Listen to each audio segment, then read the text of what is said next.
नमस्कार दोस्तों, स्वागत है भारत के शास्त्रीय नृत्यों की रंगीन दुनिया में।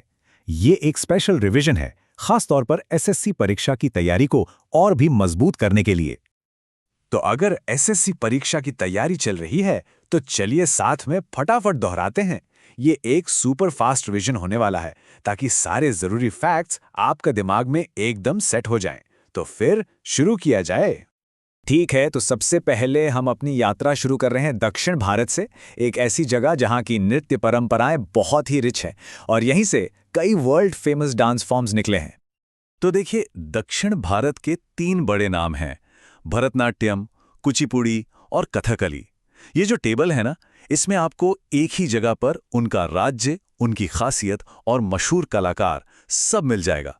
एक बढ़िया क्विक रेफरेंस है ये। तो चलिए सबसे पहले बात करते हैं भरतनाट्यम की। यह है तमिलनाडु की शान। इसकी सबसे बड़ी पहचान क्या है? इसकी मंदिर शैली।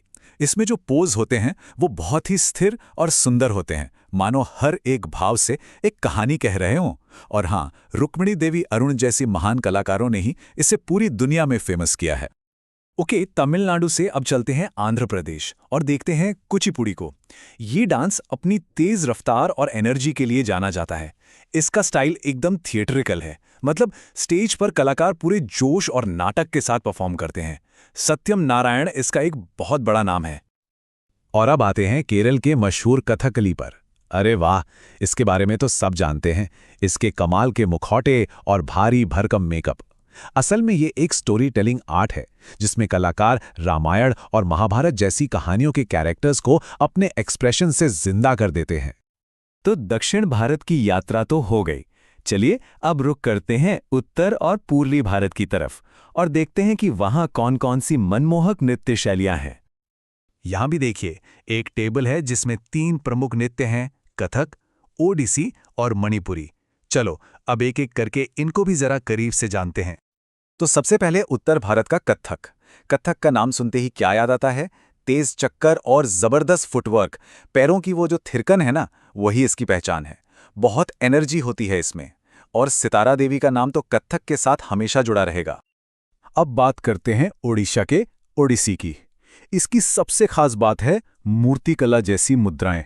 मतलब कलाकार ऐसे पोज बनाते हैं जैसे मंदिर की कोई मूर्ति सच में जिंदा हो गई हो।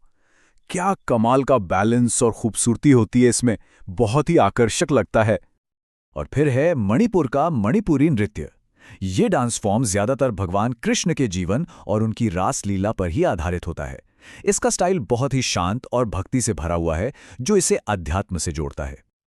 अच्छा, एक छोटा सा बोनस पॉइंट भी देख लेते हैं। लोक नृत्य जैसे राजस्थान और गुजरात के डांस, ये अपनी एनर्जी, रंग बिरंगे कपड़ों और एक साथ मिलकर नाचने की भावना के लिए जाने जाते हैं। सही मायनों में ये सेलिब्रेशन का प्रतीक हैं।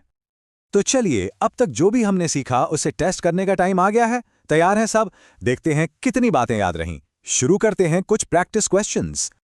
सवाल नंबर 1, भरतनाट्यम का मूल राज्य कौन सा है? सोचिए जरा। और अगर जवाब तमिलनाडु है तो एकदम सही, बहुत बढ़िया। अगला सवाल, कथकली में क्या खास है? क्या वो तेज घूमने के लिए जाना जाता है या फिर अपने मुखौटे और स्टेज परफॉर्मेंस के लिए? और सही जवाब है ऑप्शन बी, मुखौटे और रंगमंच।